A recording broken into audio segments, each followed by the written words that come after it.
Welcome, friends. This is Harshad Parekh inviting you to listen to some of my short writings on philosophy, religion, psychology, spirituality, education, Krishnamurti, and nature. I hope you have a good listening.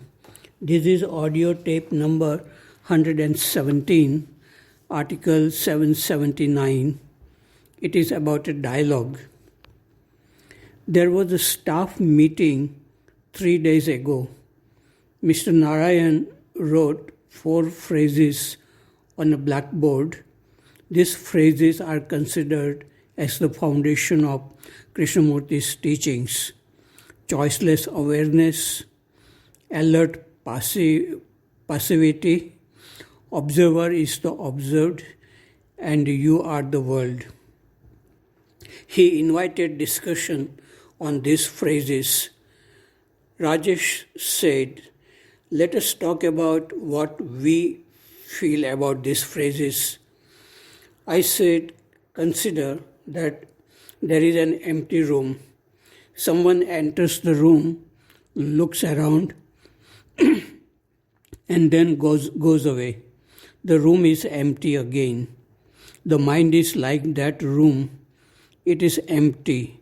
A thought enters the mind, wanders around, and then goes away.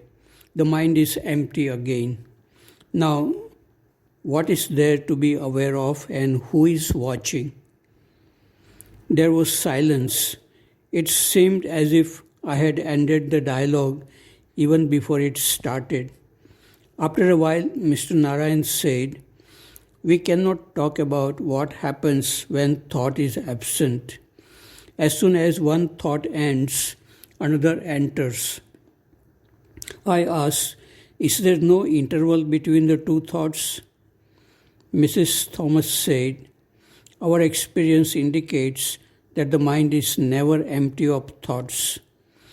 Krishnamurti said, "Let us discuss about how thought occurs. It comes from memory, which is stored in the brain. How does memory get registered in the brain?" Krishnaji asks, Is it possible to register only that which is absolutely necessary?" Krishnamurti recited a poem by a well-known poet. Someone asked, "What makes thoughts go on even when they are not necessary?" Mrs. Thomas said, "It is part of the evolutionary process." JP said, "It came with the development of languages." Usha asked, "Languages came from thought. How can languages develop without thought?" I said, "Out of struggle for survival came instincts and feelings. Thought came from instinct. A deer senses the presence of a lion and runs away without any thought. In human beings, it is not so. Their action is not spontaneous." Mr. Narayan asked, "Birds communicate by making sounds. Do they have a language? Do they cry and laugh by making different sounds?" Mrs. Thomas said, "I don't think they have a language. It is pure instinct. They don't have a capacity to think." I said, "Birds make nest in advance before chicks are born. How can they anticipate this without thought?" Mr. Narayan asked, "Have scientists made any experiment on birds and animals to determine if they have thoughts and languages?" I said, "Scientists have done experiments on monkeys to determine if they are capable of learning a language." The discussion went on with Mr. Narayan comparing Krishnamurti's phrases with Buddha's teachings. He said, "The humanity suffers and you also suffer. Your suffering is the suffering of mankind. This understanding gives you a release from your own suffering, which brings compassion. Buddha has said this in no uncertain terms. This is very similar to Krishnaji's phrase, "You are the world." We talked about the choiceless awareness. Rajesh said, there are moments when there is a state of mind without any choice. But after a while, choice comes back. I said, of course, but I am aware of the choice. I can make a choice in awareness, and that does not disturb me. I am aware because otherwise I cannot even say that the choice comes back. The choiceless awareness does not mean that there should be no choice. Choiceless awareness means a fluid state of mind which watches everything that comes and goes in it. Rajesh said, a thought crystallizes in a million forms. It is difficult to be aware of this. Krishnan Kuti, Mr. Narayan and Rajesh were talking about questioning this and questioning that. They were saying we must really ask ourselves. I said the greatest question one can ask is, why do we ask questions? There was a stunned silence. A flash occurred in the brain. Communication had taken place with someone. Mr. Narayan said, this reminds me of a Zen saying, if you ask questions, all you can get is answers. Again, this was an enlightening remark which attracted several people.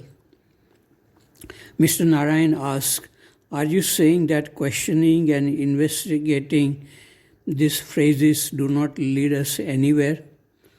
I said, we like to find out everything through thought, even when we are discussing topics like choiceless awareness.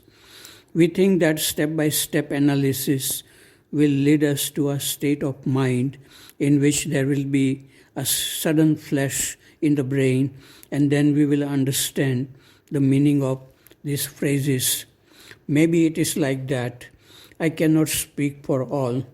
It seems to me that only in silence the truth of these phrases is revealed. But what do? We write these phrases on the board, accept them as true, and then try to explain them according to our experience and intellect. JP asks, are you saying that we don't learn anything through such discussions? I said, we learn new ideas. We don't feel the truth. Just a while ago, you said, in awareness, all senses are awake. But you said it so casually. That is the danger in discussing such topics. We speak without feelings or passion. There is a story about Swami Ramtirth. When he was giving a public talk, he said something about which he had no direct experience.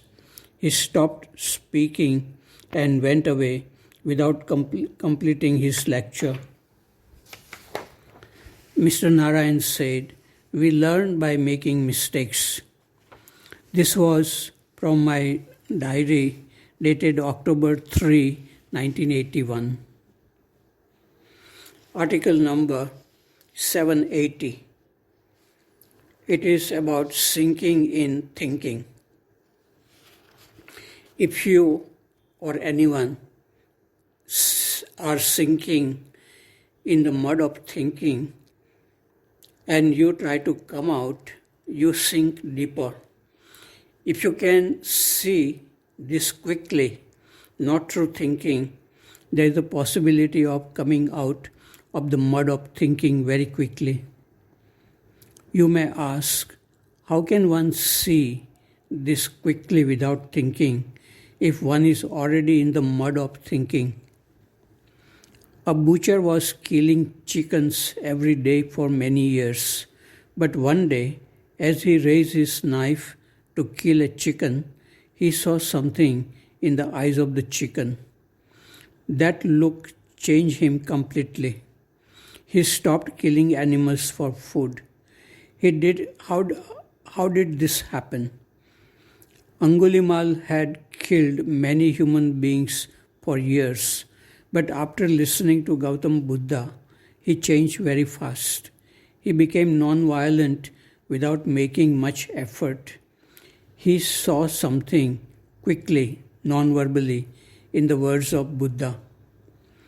On the other hand, people who are very good at explaining concepts through words do not change or transform themselves. Buddha's cousin Devdatta was a respected monk in the Sangha for many years, but he was not free from jealousy. He wanted to be the leader of the Sangha. Krishnamurti wanted listeners who could listen to him non-verbally and change or transform very quickly. Analysis is paralysis, he said. Too much thinking, discussing is sinking deeper in the mud of thinking. Article number 781, it is about death. In morning assembly, we sang Kabir's bhajan, Is tan dhan ki kaun badhai. It means, why be proud of your body? One day, your body will be burnt like a wooden stick, and your hair will burn like dry grass.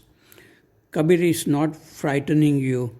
He is just warning you so that you can live happily every day without illusions and suffering created by the mind. I see death every day in nature.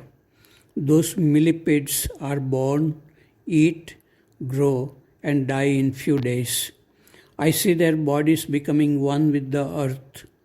We too will become one with the earth because we are attached to the known, family, friends, money, property. We fear death. Otherwise, death is a natural phenomenon. Article number 782, it is about death. This morning, I spoke in the junior school assembly about the phenomenon of death. I started with the death of a big banyan tree, which attracted Krishnamurti to select this place as school in 1925. The tree started dying after the death of Krishnamurti in 1986. When I joined the school in 1979, the tree was strong and majestic. A stage was constructed under this tree on which students perform classical dances in the presence of Krishnamurti. I also spoke about the dialogue on death between Nachiketa, a young boy, and the god of death, Yama, which is in Upanishads. It is about the immortality of Atma, which never dies. In the end, I played two songs from old Hindi films about Atma and Paramatma. Atma is the essence around which human body and mind are formed. When the mind identifies itself with the body, fear arises. When the mind identifies or realizes that the essence is Atma, which never dies, fear of death goes away. People who strongly follow Buddhist and Krishnamurti teachings may raise doubts about the existence of Atma.